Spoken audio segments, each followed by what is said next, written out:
They called it the war to end all wars, but it didn't. It created the modern world and the chaos we still live in today.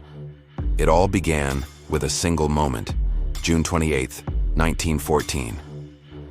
A young man named Gavrilo Princip fired 2 bullets in Sarajevo, killing Archduke Franz Ferdinand, heir to the Austro-Hungarian throne.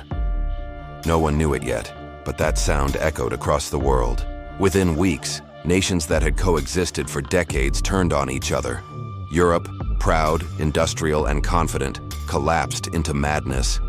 Empires like Austria-Hungary, Germany, Russia, and the Ottoman world all believed the war would last a few months. Instead, it lasted 4 long, bloody years. They fought in ways humanity had never seen before.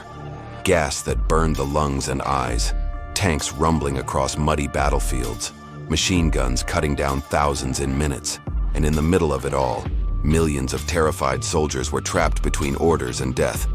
They called it trench warfare, a world of mud, rats, and despair. Men lived underground for weeks, surrounded by corpses, waiting for the whistle that meant, go over the top, knowing they might never come back.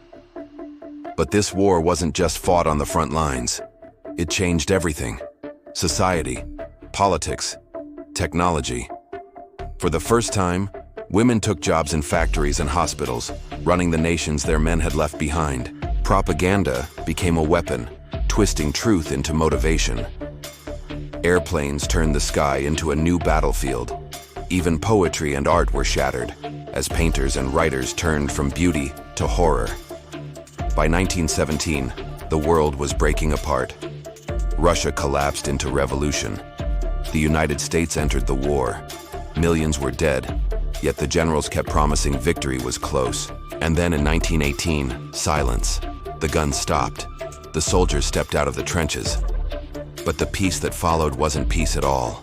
The Treaty of Versailles punished Germany so harshly it planted the seeds for another war, a far deadlier one.